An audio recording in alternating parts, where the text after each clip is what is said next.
Pastor Flávio, uma alegria tê-lo aqui. Quero de verdade agradecer o aceite do convite. Para quem não conhece o Pastor Flávio é pastor sênior da Igreja Nazareno, em Campinas, Igreja Central de Nazareno, em Campinas. Pastor Flávio é teólogo, tem especialização em pregação bíblica, liderança eclesiástica, é autor de livros renomados como best-seller Como Vencer Gigantes, além de Superando Limites, Deus da Esperança, casado, e muito bem casado com a Ana Paula, né, pastor? Exatamente. Pai de duas filhas, a Laura e a Giovana, e a gente Exato. tem um orgulho de recebê-lo aqui para dividir esse tempo com a gente. Eu sei que vai ser muito bem. Pastor Flávio, muito bem-vindo à nossa live. Querido pastor, obrigado pelo carinho. Ainda não tivemos a oportunidade de nos conhecer pessoalmente, mas eu fiquei muito honrado pelo privilégio de poder estar participando contigo. Tenho ouvido falar do seu ministério, temos amigos em comuns e todos eles tecem comentários extremamente abençoados a respeito da sua vida, daquilo que Deus tem te confiado, da Igreja Lírio, e estou muito feliz de poder participar com vocês aqui, com todos esses que estão nos acompanhando. A honra é nossa. Pessoal, eu vou desativar os comentários só para não ficar no rosto do pastor aqui, mas se você tiver alguma pergunta, você pode mandar na caixinha da interrogação. Eu vou desativar aqui. E para a gente não esquecer, pastor, deixa eu só ver se eu desativo aqui. Desativar os comentários. Pronto. Bom, vamos só tirar uma foto aqui, pastor, para eu registrar? Vamos lá. Só para eu tirar aqui. Aê, pronto, está registrado. Pronto. Pastor, nosso objetivo aqui hoje, chamei alguns pastores que eu considero influência na nossa nação. A gente está vivendo uma época muito complexa.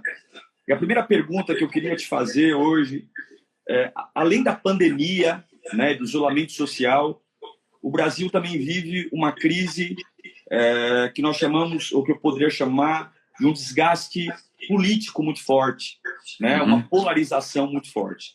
Eu queria, antes a gente falar um pouquinho de igreja, mas eu queria, como líder, como gestor que o senhor é, como é que o senhor está enxergando esse cenário do nosso país relacionado à pandemia, processo de saúde e também essa polarização, o quanto que o senhor vê como maléfico, o quanto tem prejudicado a nossa nação? Bem, é inquestionável o mal que a pandemia tem causado, muito mais do que os números têm mostrado, tem números muito mais alarmantes e preocupantes do que aqueles que estão contaminados e aqueles que, infelizmente, têm vindo a óbito. São os números relacionados ao impacto emocional, psicossocial que as pessoas têm enfrentado. O número de pessoas que têm entrado em colapso emocional nas últimas semanas é algo absurdo. Famílias têm passado por um momento de crise profunda. Quanto a isso, a minha preocupação também é muito grande. Mas quanto à questão dessa politização, infelizmente, nada mais é do que um reflexo do que é a cultura brasileira, né? O brasileiro, ele sempre vai querer encontrar uma forma de tirar vantagem com aquilo que está acontecendo. E, infelizmente, no meio político, isso é ainda mais evidente.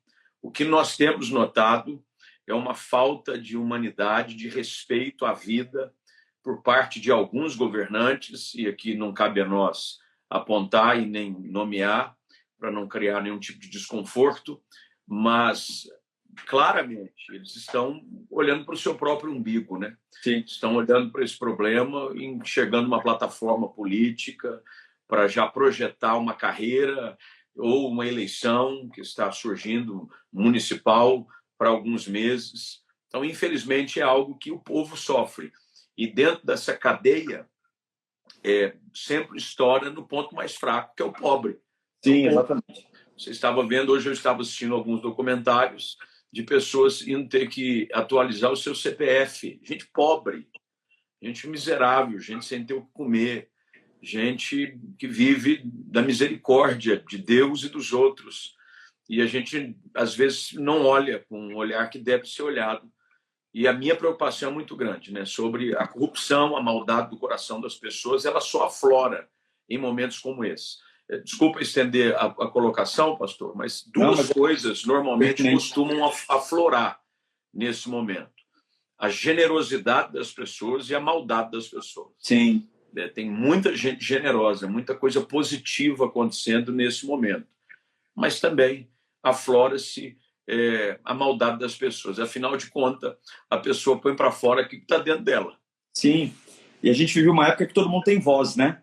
A internet, é o que a gente estava falando, essa pandemia é a primeira pandemia no mundo que todo mundo tem voz. Exato. E só que nem todo mundo tem voz, tem responsabilidade. E ter voz sem responsabilidade. E nem todo mundo que tem voz tem alguma coisa válida para dizer, né? Exatamente, exatamente. Muito bom, Porque pastor. É interessante, eu tenho pontuado isso, o número de pessoas que da noite para o dia se transformaram em especialistas em teologia, em saúde pública, em uma série de questões, é algo assustador. Assustador. É médico, advogado, juiz. Todo mundo. Pastor, uma outra questão que eu queria muito ouvir do senhor, e todos nós estamos na audiência aí, a Igreja Central do Nazareno é uma igreja tradicional, uma igreja muito relevante, né? Já sou um admirador profundo do teu pai, e teu também. E eu queria saber como é que vocês, com essa questão do isolamento social, como é uma igreja muito forte, como é que vocês estão lidando nesse processo para manter a igreja viva, a igreja consolidada, os membros, como que a Igreja Central do Nazareno tem trabalhado nesse período de isolamento social que começou 21 de março, né, se não me engano, de lá para cá. Para nós foi antes. Foi antes? Foi antes. A Prefeitura de Campinas, ela antecipou um pouco. Nós começamos dia 14 de março. Foi um final de semana antes. Como todos, nós estamos reaprendendo a ser igreja dentro de um contexto diferente, um desafio muito grande. Naturalmente, todos aqueles foram para a via que seria mais natural, que é a linguagem digital. Prontamente, nós demos uma intensificada nas nossas transmissões e, ao invés de transmitirmos um culto online, nós tivemos que criar a cultura de prestar um culto online, né? Antigamente, as pessoas, né? elas eram espectadoras de algo que estava acontecendo para um grupo de pessoas reunidas num ambiente específico. O nosso desafio tem sido esse. Primeiro, de mudar a linguagem, a cultura, para fazer com que as pessoas que estão em casa sintam-se parte daquilo que está acontecendo na plataforma da nossa igreja, que a gente está transmitindo para outros lugares. Segundo, que nós tivemos que acelerar o processo de integração com grupos de comunhão da nossa igreja. A nossa igreja é uma igreja histórica, nós temos 61 anos de vida aqui na cidade de Campinas, mas ela tem como seu fundamento a base em ministérios. Nós nunca tivemos muito forte trabalho com grupos, células, grupos pequenos, e a realidade da pandemia e do isolamento social nos forçou a acelerar esse processo de integração das pessoas em GCs. Então, nós pegamos a estrutura de ministérios, já tínhamos cada líder de ministério, a igreja ela já estava dividida dentro do seu corpo em ministérios, e nós encorajamos, incentivamos os líderes de ministério a fazerem daquele grupo que eles já tinham, grupo de louvor, grupo de teatro, grupo de eventos, grupo de casais, e transformarem num grupo de comunhão e fazendo um efeito dominó. Isso tem sido muito positivo, muitas pessoas têm se envolvido, isso tem sido muito interessante. Terceira coisa que nós temos feito é descobrir uma forma nova de pastorear. Temos encorajado os nossos pastores. Primeiro, abrimos o atendimento online, né? Criamos um canal para atendimento pastoral online, usando as ferramentas que temos à disposição. E depois, ainda mantemos o atendimento pastoral de plantão, se alguém precisar ir à igreja para alguma coisa específica. Então, os desafios têm sido esses, acho, comuns de todos nós. Pastor, só para quem não conhece um pouco o Nazareno aqui de São Paulo, só para o senhor explicar um pouco o porte da igreja. A gente está falando de uma igreja com quantos membros, uma estrutura de como que é a dinâmica da Igreja do Nazareno, só para quem não conhece, Ok. saber um pouquinho do que a gente está falando. A igreja do Nazareno Central de Campinas tem uma membresia de 12 mil membros. Uau! Nós temos a igreja central e mais 3 extensões na cidade, todas ligadas à igreja mãe. E dentro dessa nossa estrutura, a gente estava acostumado a dividir a responsabilidade pastoral entre a igreja central e as suas extensões. Com o desafio da pandemia e do isolamento social causado por ela, nós precisamos agora reinventar, e os pastores mais jovens que já estavam interagindo pelas redes digitais com os membros encontraram mais facilidade. Os pastores um pouco mais velhos estão encontrando uma certa dificuldade, mas eu acho que isso está sendo muito positivo. Eu sou uma pessoa muito otimista por natureza. Eu sempre gosto de olhar para o copo quando está pela metade, mais cheio do que vazio. Exatamente. Então, eu acho que isso vai produzir uma força e uma capacitação para a igreja para deixá-la preparada para os desafios do século presente. Eu ainda acho, pastor, que muitas das igrejas não estavam prontas para serem relevantes diante dos desafios da modernidade. Eu acho que a crise causada por esse vírus forçou a igreja, assim como vai forçar todas as outras frentes. Comerciantes, profissionais, empresas, indústrias, profissionais liberais, autônomos. Nós vamos ser forçados a nos adaptar a um mundo que já estava surgindo, o qual ele estava sendo dominado pelos youtubers, pelos influenciadores digitais, os quais poucos, em nome do evangelho, encontravam espaço nesse meio. Nós talvez conseguimos colocar numa mão um número de pastores, de líderes evangélicos no Brasil, é óbvio que eu estou olhando para a nossa realidade, que sabiam usar com sabedoria a ferramenta da internet como uma arma de evangelização. A maioria das igrejas ainda estava operando dentro daquele sistema ainda da década de 80, de 90, centralizado dentro das 4 paredes. Então, Até porque uma coisa, né, pastor? Uma coisa é você fazer um culto transmitido ao vivo, que é o que o senhor comentou. Uma outra coisa é você fazer um culto online. Né? São duas coisas diferentes. Jogar um culto na internet, mas feito e pensado para quem está presente, é uma coisa. E a igreja, ela vinha numa fase, assim, com essa questão do coaching, é a atmosfera, é a revolução da atmosfera. Isso já passou. Eu acho que quando nós voltarmos, nós vamos ter que descobrir ainda muito como é que vai ser, mas acho que esse papo de atmosfera já passou, vai ser outra coisa nova. É outra coisa. Então, eu acho... Eu ontem até ministrava aqui na igreja, usei como base o texto de 1ª Carta de Pedro, capítulo 5, quando ele está procurando abrir o entendimento da igreja, e aquela é uma carta para a igreja, para crentes, quanto às tribulações e as dificuldades que eles já estavam enfrentando. Ele fala claramente, olha, sofrimentos iguais aos vossos estão espalhados sobre toda a irmandade, não estranheis o fogo ardente, ele está dizendo, tem muita luta. Mas no final da carta, no versículo de número 10, Pedro dá um foco muito positivo para tudo aquilo que estava acontecendo. Ele está dizendo, olha, esse mesmo Deus da graça, depois de ter sofrido por um pouco, ele mesmo há de vos aperfeiçoar, firmar, fortificar e fundamentar. Então, ele está dizendo, há algo que Deus está fazendo. É o próprio Deus que está trabalhando. Eu creio num aperfeiçoamento. Amém. Uma crise como essa não deixa uma pessoa igual como ela estava antes do problema surgir. Ou você fica para trás, ou você se aperfeiçoa. Igual você não vai ser. Igual não vai ser. E quem não se aperfeiçoar vai ficar para trás.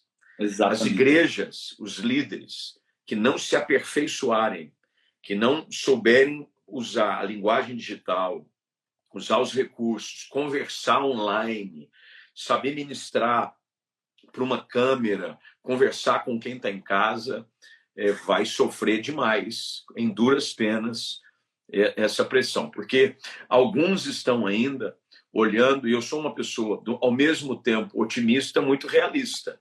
Sim. Aliás, o otimismo saudável é aquele que olha pelas lentes da realidade. Qualquer outro otimismo que olha por uma lente falsa, ele gera frustração. Exatamente. É emoção, né? Exatamente. O otimismo saudável é aquele que você olha para a realidade e mesmo diante de uma realidade complexa, você consegue olhar para o futuro com esperança. Tem muita gente dizendo, esperando, daqui a algumas semanas a coisa vai voltar. Eu não vejo assim. Muito possivelmente, as aglomerações, e a igreja está envolvida nesse pacote, show, teatro, você imaginar, cinema, está no final da fila. É a última coisa. É a última coisa. Então, tem alguns pastores achando que estão fazendo. Não, vamos só tentar quebrar o galho até a coisa voltar. Não é quebrar galho até a coisa voltar. A gente não tem perspectiva de quando isso vai acontecer. Oramos para que isso aconteça o mais rápido possível. Estamos clamando para que esse tempo seja encurtado, mas precisamos estar preparados para que, se esse tempo for alongado, a gente saiba fazer bem feito. E daí, pastor, a importância de você não ter uma fé emocional. Porque a distância, o efeito emocional à distância é diferente do efeito presencial. Exato. Então, aqueles que não se fundamentaram realmente no evangelho de uma forma profunda estão sofrendo, principalmente líderes, né? Agora, eu queria usar a tua experiência, pastor, agora olhar um pouquinho para membros. A gente tem aqui nos acompanhando empresários, profissionais liberais, ovelhas, né? A pergunta que eu queria te fazer, como pastor que é, como gestor que é, escritor, líder, como se manter motivado numa época que não se tem horizonte, onde você olha para frente assim, você vê o Ministério da Saúde sem saber direção, não há uma vacina, não há um remédio, a economia, né? Quem tem uma renda fixa, ok, mas como se manter motivado quando os fatores oscilam tanto como agora? Quando eu digo motivado, eu estou dizendo profissionais, estou dizendo pastores, líderes, pais, mães. Como se manter motivado? O grande perigo de você se deixar mover pelas circunstâncias é de que elas podem tanto te jogar para baixo, como elas podem gerar um sentimento emocional de alegria falso. Eu acho que o grande segredo para alguém manter uma certa motivação e ânimo para essa caminhada é seguir as orientações que Jesus deu. Jesus foi muito claro, dizer, basta o dia o seu próprio mal. Primeiro, nós temos que viver um dia de cada vez. Ninguém pode sofrer de véspera.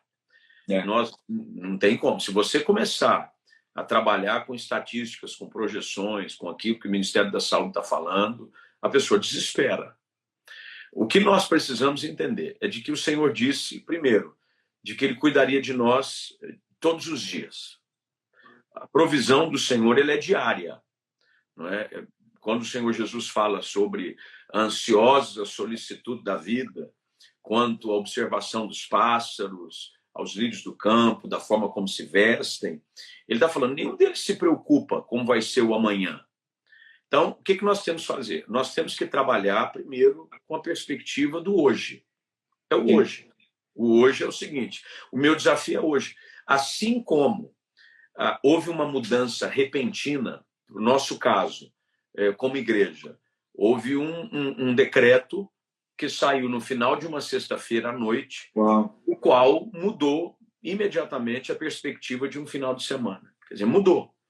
Da mesma forma, eu tenho que entender de que eu tenho que viver entendendo que pode ser que algo mude da hora para o dia, da noite para o dia, de uma hora para outra.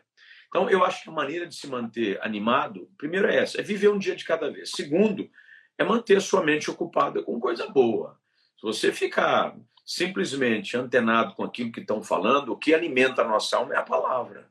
Se a gente não gastar tempo nas escrituras, se a gente não fazer aquilo que o profeta Jeremias nos ensinou a fazer, trazer à memória aquilo que pode nos dar esperança, e ele começa a fazer esse exercício, ele o faz de forma audível e registra para que todo mundo saiba o que é, as misericórdias do Senhor, com a causa de não sermos consumidos, elas se renovam a cada manhã, grande é a sua fidelidade, bom é o Senhor para que esperam por Ele, para que a alma que o aguarda, isso em silêncio. Então, Sim. o profeta está dizendo, olha, tem um exercício natural, eu preciso ocupar minha mente. Primeiro, que há um Deus que prometeu cuidar de mim. Eu não estou à mercê da situação. Eu não estou. É verdade. Jesus disse, eu vou cuidar de vocês, fique tranquilo. Está tudo certo. Você não está à mercê do ministro da Economia, do ministro do Ministério da Saúde, do presidente da República. Você que conhece a Jesus tem que entender isso. A sua vida está nas mãos de Deus. Eu fui criado dentro da igreja e, desde menino, a gente cantava uma música que era mais ou menos assim, a minha vida está nas mãos de Deus, os meus problemas Deus resolverá. Nenhuma provação me desanima. A minha fé está em meu Jesus. Então, eu preciso entender isso. A minha vida está nas mãos de Deus. Os meus problemas, Deus vai resolver. Amém. Basta o dia o seu próprio mal. Deus, na sua infinita misericórdia, proverá para cada um de nós graça suficiente, recursos suficientes, provisão suficiente para o dia de hoje. Há momentos favoráveis que nós podemos projetar. Hoje é o momento em que nós devemos viver um dia de cada vez. Ótimo, muito bom, muito bom. E a gente tem que entender, como o senhor falou, até a própria oração do Pai Nosso, né? Pão de cada dia dá-nos hoje. Né? Então, hoje. O pão de amanhã está cru e o pão de ontem está duro. Então, é o princípio do maná, né? No deserto. O maná era todo dia. O dia que o povo tentou guardar, Deus fez com que bichos brotassem para dizer, gente, deixa eu explicar uma coisa para vocês. Aprendam a descansar e confiar. No deserto vai ter provisão fresca toda manhã. Todo deserto vai gerar provisão fresca toda manhã. Não vai tentar guardar maná, vai apodrecer, vai dar bicho. Então, é a mesma coisa. Isso não acontece. Quando o povo chega do lado de lá, quando eles finalmente cruzam o Jordão, cessa o maná. Parou o deserto. Aí Deus diz, está na hora de vocês começarem a plantar.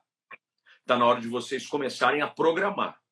Então, há períodos distintos. Eu não posso ter a mesma atitude que eu tinha durante um período de fartura, de favor.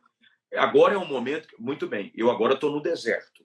Eu preciso aprender a viver do maná, da provisão diária. São as estações. Entender... Exatamente. Então, é assim, se eu começar... Como é que eu vou fazer mês que vem? Será que o mês que vem vai abrir? Como é que Deus vai cuidar? Davi chega a uma conclusão que ela é muito útil para nós. Ele diz, já fui moço e agora sou velho. Mas eu nunca vi.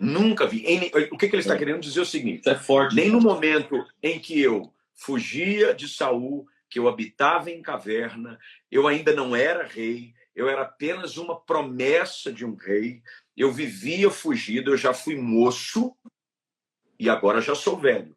Ele fala das estações da vida dele. Ele diz, e eu nunca vi o justo desamparado. Eu nunca vi. E nem a sua descendência mendigar o pão. É o poder da vida. Eu nunca vi. Há uma provisão. Em cada momento, quando Davi estava nas cavernas, Deus provia. Amém. Quando Davi estava no palácio, Deus provia. É um dia de cada vez. Amém. Pastor, outra coisa que eu queria ouvir de ti também, essa pandemia, acredito tanto que, como lá como cá, nenhum de nós esperava passar por isso. Né? Se nós pegássemos a agenda da nossa igreja, a agenda do nosso ministério familiar, todos nós tínhamos muitos planos para 2020. Era um ano que, até economicamente falando, o Brasil esperava, tinha um otimismo muito forte. Né? Na virada do ano, as projeções econômicas eram muito fortes. E aí, de repente, vem algo que bagunça tudo. Então, eu queria ouvir do senhor que lições, né? Porque eu penso sempre que a autópsia da crise é muito importante. Né? Isso. Falar o que está acontecendo, todo mundo fala. Mas o que aprender pessoalmente... Então, eu queria que o senhor falasse um pouquinho para a gente que lições a gente pode tirar desse alvoroço, dessa situação que deixou o mundo inteiro de cabeça para baixo. Que lições o senhor poderia nos listar aí? Eu acho que não tem nenhuma lição nova. Eu acho que é uma revelação daquilo que a palavra de Deus já traz de uma forma muito transparente. A primeira delas, de que o nosso coração pode fazer muitos planos, mas a resposta vem dos lábios do Senhor. Todos nós, como você disse, tínhamos projeções para 2020, mas nós entendemos o seguinte: eu não tenho domínio e controle sobre nada na minha vida. Essa é a primeira lição que eu preciso aprender, que a Bíblia já me ensina. Se você mergulhar nas Escrituras, você vai descobrir isso de capa a capa. Nunca houve qualquer sentimento que gere uma autodependência, ele é falso, ele não existe. Então, essa crise toda veio primeiro para nos fazer entender aquilo que as Escrituras estão há milhares de anos nos apresentando, mas que nós desprezamos. Sim. É achar que nós temos controle de alguma coisa. Nós não controlamos nada. As maiores potências do mundo, a maior economia do mundo, que é os Estados Unidos, caiu de joelhos, prostrada, ruiu. Eles estão desesperados. Então, essa é uma lição que Deus está dando, que os reinos deste mundo, que toda altivez, que toda glória humana não tem autoridade e poder nenhum. Todo mundo virou aprendiz, né, pastor? Todo mundo. E nos colocou no mesmo nível. Todas as nações do mundo, de primeiro mundo e de terceiro mundo. O medo é igual para todos, porque todos nós, sendo americanos do norte ou americanos do sul, aqui para ficar no nosso lado do globo, somos formados da mesma carne, temos as mesmas emoções e os sentimentos, e diante do terror e aquilo que a Bíblia chama de pavor repentino, reagimos da mesma forma. Reconhecemos, em primeiro lugar, a nossa total incapacidade e impotência. Primeiro lugar. Segunda coisa que essa epidemia ensinou a todo mundo é de que, por mais que você possa colocar a sua confiança em recursos, riqueza, numa hora como essa, nada pode te ajudar. Nada. Se você pega a lista de pessoas que morreram milionários e morreram pobres. As pessoas com o maior dinheiro do mundo podem ter fortunas na conta corrente, não podem ajudá-la nesse momento, porque não tem vacina, o dinheiro dele não pode comprar. Então, é a segunda coisa que a gente aprende. Primeiro, que a gente é impotente. Segundo, que por mais que nós tenhamos muito, não nos ajuda em alguns momentos da vida. Então, para que eu acho que essa pandemia está apontando como o denominador comum, né? Para usar um argumento da matemática. O denominador comum de toda a crise, eu acho que não é só dessa crise, é de toda a crise. É de nos fazer entender que somos dependentes de Deus, que somos impotentes diante de situações da vida e de que nós precisamos voltar a ter um relacionamento com Cristo de uma forma mais real e profunda. Eu acho que isso está mexendo demais com as pessoas. As pessoas estão com medo. Tem gente que está com medo da volta de Cristo, que deveria ser uma fonte, um motivo de alegria para a igreja, está sendo de medo para alguns. Se ele voltar, meu Deus do céu. Tem gente me perguntando, pastor, será que Jesus vai voltar mesmo? Mas não fala com o tom de alegria. Pastor, que bom, Jesus está voltando. Não é nesse tom, é dizendo, pastor, e também, será pastor, que Jesus vai voltar mesmo? Tem uma reflexão também. Alguns falaram, né, logo no começo, quando as ruas ficaram desertas, né? Nossa, será que Jesus voltou e nós ficamos? Também alguns ficaram com essa sensação. Então, o que isso nos ensina? Primeiro, mostra que a gente talvez estava mais distante de Deus do que nós imaginávamos. Tinha gente muito longe de Deus. Estava atrás das suas coisas. As preocupações desse mundo, as coisas relacionadas a essa vida haviam assumido o controle e as rédeas da sua vida. Eu acho que essas são as lições. Pelo menos são aquelas que eu pude identificar. Seria muito ousado da minha parte querer dizer que são todas. Aliás, tem muita coisa que a gente vai aprender ainda. Sim, mas o senhor falou, espero que você esteja anotando aí. Para quem chegou agora, nós estamos com o pastor Flávio Valvassoura, um líder ícone aí na nossa nação, pastor sênior da Nazareno Central de Campinas. está batendo um papinho com a gente aqui hoje na nossa live aqui da Lírio. Pastor, também queria ouvir um pouquinho do senhor, nós já comentamos, o senhor deu uma pincelada sobre isso também, pensando pós-pandemia, né? Então, acabou a pandemia, as aglomerações foram liberadas, né? Eu imagino, o senhor já deu uma pincelada, mas agora eu queria que o senhor focasse um pouquinho nisso. Como gestor, como pastor que é, líder que é, o que o senhor imagina que a igreja vai precisar se adaptar? Porque a geração está mudando. Quais serão realmente, na tua visão, qual seria a nova forma de gerenciar, a nova forma de gestão igreja pós-pandemia? O que o senhor enxerga que os líderes precisam começar a se preparar? A primeira delas é que, por mais que se libere aglomerações, nós vamos ter que primeiro lidar com os efeitos da histeria gerada pelo medo. Eu falei hoje com um pastor amigo de uma igreja em Cuiabá, no Mato Grosso, e ele disse que uma das cidades do interior do Mato Grosso, onde não há caso nenhum de contaminação, porque há muitos municípios no Brasil que não há um caso sequer, não tem ninguém enfermo, ninguém contaminado, e o governador deu autonomia ao prefeito para que liberasse reuniões de igrejas limitando o número de pessoas. Então, uma igreja, por exemplo, que comporte 500 pessoas, ele orientou, vamos fazer reunião com 100. E ele abriu o culto, dizendo, pessoal, glória a Deus, vamos voltar 100 pessoas. Tal. Não apareceu 20. Uau! Por quê? Porque o medo, uma vez encontrando espaço no coração, a tendência dele é tentar dominar as nossas ações futuras também. É assim em qualquer área da vida. Quem tem medo, quem já bateu o carro alguma vez, a primeira vez que vai andar de carro, o medo causado pela colisão anterior vai fazer ele andar devagar, até ele, aos poucos, ganhar mais uma vez a confiança de estar ao volante. É assim na vida emocional, sentimental, alguém que se frustra, um relacionamento amoroso, namorou uma pessoa, deu com a cara na parede, a coisa não foi do jeito que imaginava, ela fica com medo de se envolver num novo relacionamento. É normal. Então, o desafio da igreja, primeiro, vai ser tratar a questão do medo. As pessoas vão ter que ser encorajadas, aos poucos, a vencer o medo de estarem juntos novamente. Segunda coisa que eu acho que é extremamente preocupante é a acomodação. Primeiro, medo, que vai fazer com que as pessoas, a princípio, fiquem um pouco receosas de se aglomerarem de novo. Segundo, acomodação. As pessoas... É muito positivo a questão do online, mas é perigoso, né? É confortável. Então, nós vamos ter que vencer esse obstáculo da acomodação. Mas não substitui, né, pastor? Não substitui, né?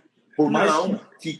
É isso que as pessoas têm que entender, que por mais que seja confortável, a qualidade de áudio, som, luz, tal... Nada substitui o ajuntamento, né? Estarmos juntos, nada substitui. Sim. Mas as pessoas são acomodadas. Sim. Faz parte da natureza humana. É a geração do controle remoto. Exatamente. Antigamente eu levantava para trocar canal, era a coisa mais comum do mundo. Hoje você tem o controle na mão, se você tiver que levantar para trocar alguma coisa, você desanima, você nem troca de canal. Se acaba a pilha do controle remoto, você nem tem a preocupação de trocar a pilha, porque você está, não vou atrás de trocar a pilha, não, depois eu troco a pilha, vai ficar nesse canal mesmo, porque a acomodação é um mal destruidor. Sim. Então, é um desafio da igreja. Eu vou ter esse desafio, você vai ter esse desafio, os nossos colegas vão ter. As pessoas estão em casa. Então, talvez uma das estratégias vá ser repaginar. Da mesma forma que a igreja entrou quase que automaticamente no modo online, talvez a igreja tenha que romper imediatamente. Uma das coisas também que a gente estava conversando, pastor, não sei se o senhor concorda, mas essa questão da limpeza, asepsia, né? É muito comum hoje você ver, por exemplo, no Japão, antes mesmo de você ter qualquer tipo de pandemia, já era muito natural do japonês andar com máscara. Isso. Né? E eu acredito que mesmo pós-liberação de aglomeração, enfim, vai entrar na cultura mundial essa nova mentalidade com cuidado com a contaminação. Uhum. E acho que as igrejas vão precisar muito também. O ato de servir a ceia, nós somos essa questão do abraço, até essa questão mesmo do abraço, do pegar na mão, mesmo depois de toda a liberação, eu acho que tudo isso vai mexer muito com a gente. Eu acho que vai surtir um pouco de efeito. Eu vou dizer por que eu acho que não vai ser tão radical como foi na cultura oriental. Sim. O oriental, ele é por natureza reservado. Ele se cumprimenta a namastê. Ele nem abraça. É da cultura dele. Isso é há milhares de séculos. Eles nunca abraçaram. Não é de abraçar e não é de beijar. É da cultura. O brasileiro, ele é de abraçar. A cultura do sangue quente, do latino. Que é a grande dificuldade. Sim. O governo está tentando insistir no isolamento. Olha, vamos ficar em quarentena. Já caíram os índices. Porque é o seguinte, a gente fica 1, 2, 3, 4 semanas, o número de mortes aumentou, o número de contaminados aumentou, mas é o seguinte, eu preciso abraçar, eu preciso beijar, eu estou desesperado, tem gente se auto-abraçando porque está sentindo falta de abraço.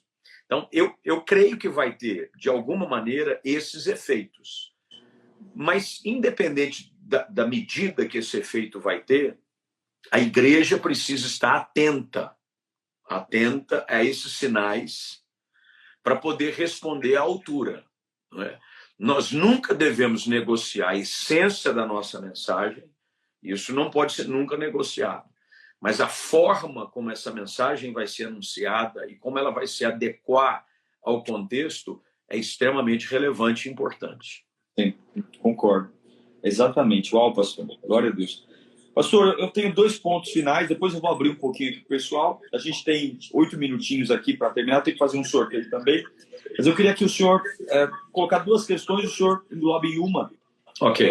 A primeira é voltada agora na questão financeira, para uma palavra de motivação e algum conselho para pessoas que estão ficando desempregadas nesse momento, profissionais. Hoje mesmo eu estive conversando com um empresário que está fechando por questão de demanda, não tem como sustentar. Então, uma palavra de motivação específica para essas pessoas que estão tendo suas rendas abaladas. E logo em seguida, eu queria, que o senhor, como pastorzão que é, líder que é, desse uma palavra geral aí para o nosso povo que está te assistindo, uma palavra motivacional, uma palavra de inspiração de ânimo. Primeiro, para esse grupo de empresários, profissionais liberais, gente que está perdendo emprego. Eu volto naquilo que eu creio ser o que baliza a vida de alguém que crê em Jesus Cristo. Nesse momento, a nossa fé é que faz toda a diferença. É entendermos que há um Deus que prometeu cuidar de nós. Amém. Mas o fato de termos o cuidado de Deus não nos desobriga da responsabilidade de buscar novas alternativas. Na história da humanidade, as crises produziram as maiores fortunas. As ideias mais brilhantes surgiram no meio da dificuldade. Os maiores negócios foram abertos em meio à recessão. Então, eu acho que é hora de você tirar os olhos de uma perspectiva e começar a olhar para outras. Eu creio que Deus vai dar ideias brilhantes às pessoas. Em nome de Jesus. E eu creio que as portas que se fecharam agora, e biblicamente, pastor, nós temos todo o amparo para afirmar isso.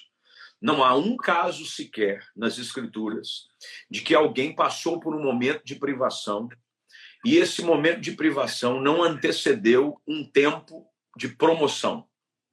Não Sim. há um sequer. Uau, exatamente. Todas as vezes que alguém, por exemplo, talvez o mais fiel e claro de todos os exemplos é Jó.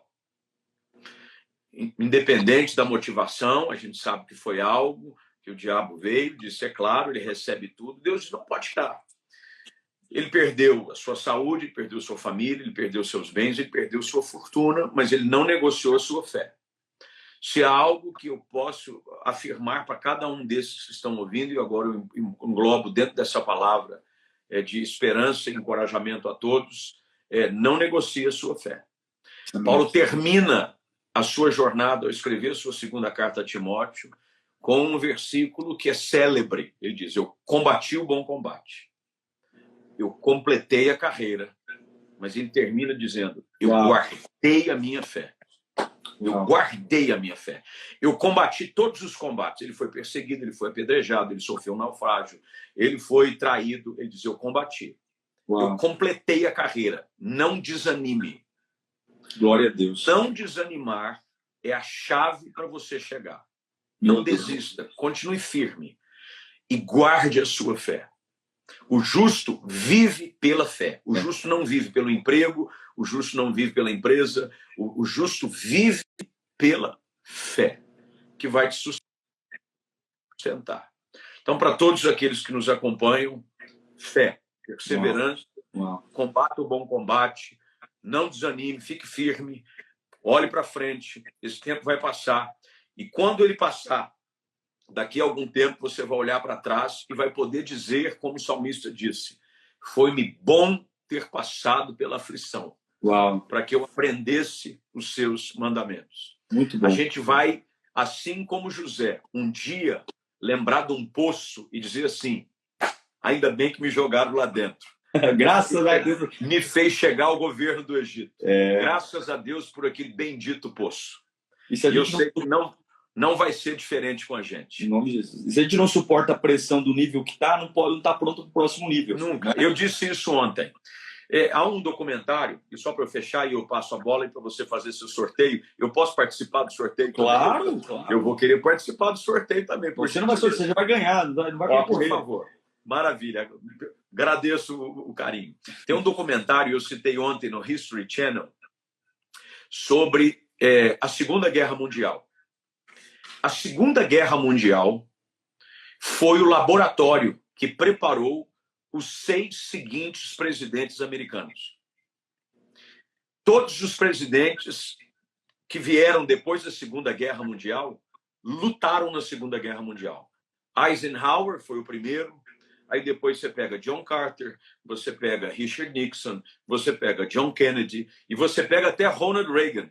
Todos eles, sem saber, estavam lutando uma guerra, e enquanto lutavam, princípios de liderança, de resiliência, de não desistir, de enfrentar a luta, estava preparando para um cargo que é o cargo maior de todo mundo. Então, olhe para essa luta com essa perspectiva. Deus está nos forjando para uma promoção muito maior do que você possa imaginar. Pastor, acho que todo mundo está sendo muito abençoado. Não tem nem como agradecer. Eu que agradeço. Você que está acompanhando essa live aí, espero que você tenha anotado. Mas eu quero que o senhor encerre essa live orando por nós. Claro. Tá bom?